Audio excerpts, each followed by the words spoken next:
Hey guys, I'm down here at Daytona Beach. It's maybe 8 o'clock in the morning.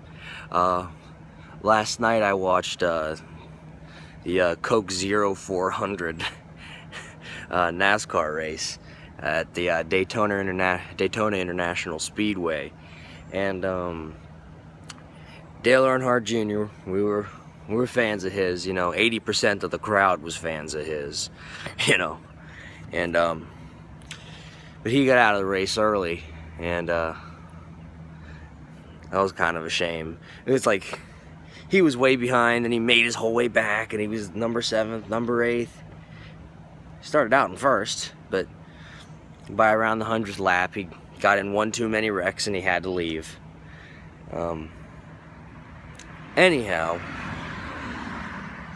I'm just making a quick little update video to see what's going on, man. What's happening? Friday, I graduated from college, and I came over here. Yesterday, we walked around, did a little bit of shopping, ran into a guy who was a huge Trump fan. He had Trump rings and Trump shirts and Trump stickers. I wanted to get a couple, but we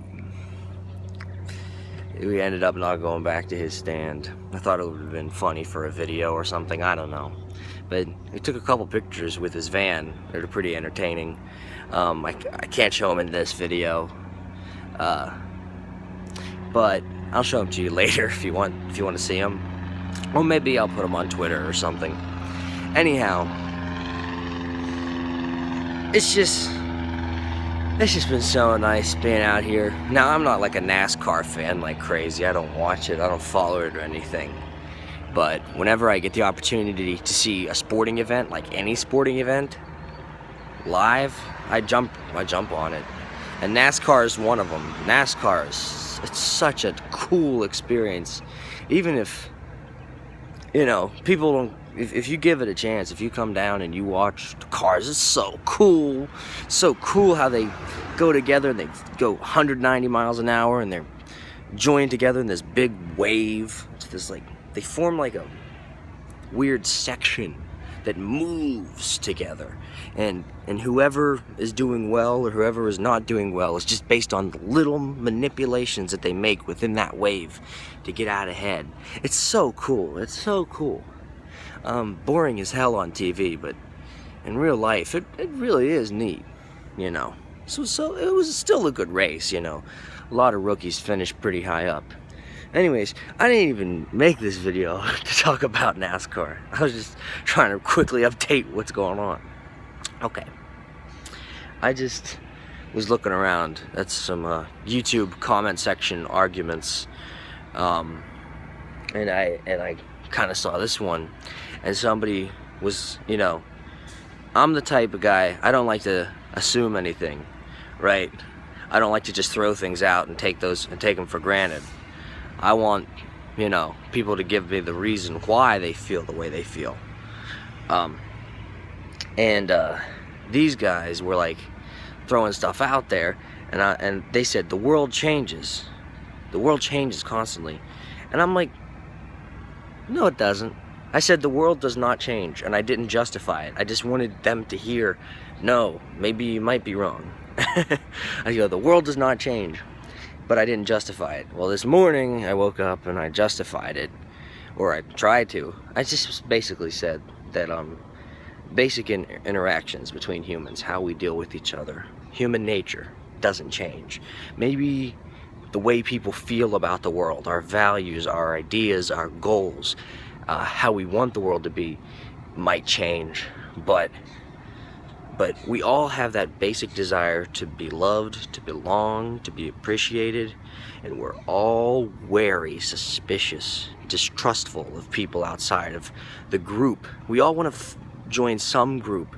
We are individuals, and we like to be individuals and have independence and freedom, for sure, but we all want to be in a group. We all want to pick a side. We all want to look at the people outside of our group as others, and even the people who complain about that kind of thing, about othering, they other.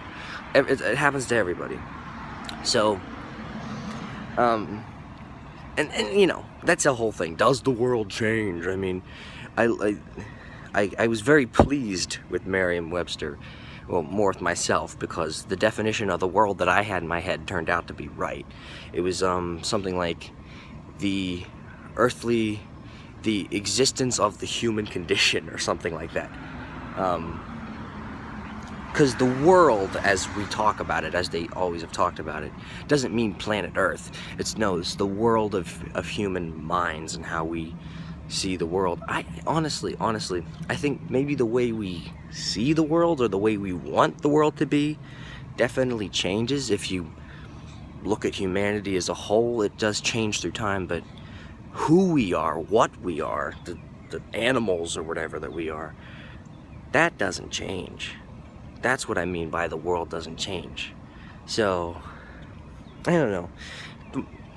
Today's comment thing, because I want this to be more of a discussion, because I can't really make this a full fleshed out video, but definitely go in the comments, tell me what you think about that idea, that does the world really change, or is it just the way that we look at the world that changes? You know what I mean? I don't know. It depends on there's so many things to consider, but just think about that question. And also, like I said, I tend to think everybody groups themselves in some way and mistrusts groups. So I want you to tell me what group, think about it, what group do you belong to? You know, we all belong to some group. Some people belong in groups of people that hate belonging in groups, like, well, it used to be goth kids 10 years ago, that kind of thing. So, do you belong in a group? What you do belong in a group is my theory. Who's your in group and who's your out group? Who don't you trust? And it's okay. It's okay. We all do it, so we can't make any judgments. I guess I should answer the question to get it going. Like I said, I don't think the world doesn't really change, as in, like, we don't change as people, but maybe just the way we see things is all that ever changes. And as far as in-group, out-group, I guess my in-group, I should have thought about this before I started filming this video, because it can't be too long, because I'm trying to post it from a phone. Oh no. No, my in-group would be something like Americans, maybe libertarians, definitely music fans, knowledge lovers, that kind of thing. I don't know. I know it sounds kind of cheesy the way knowledge lovers, but that kind of thing. In my out group, people I am wary of who aren't in my group. I mean, I hate to say it, but like, kind of like un-Americans, and I don't mean ethnically, I mean like values-wise, the American values and traditions that are clearly laid out in, like, the Declaration of Independence and the Constitution. Those are very in to me. And if you don't hold those values, even if you're an American, even if you do live here, even if you were born here, if you don't have those values, you might as well, you're the out group to me. That's I guess the strongest one for me. Also these kids and their music nowadays, that's kind of out group to me. Oh man. Have a great day, guys. Peace.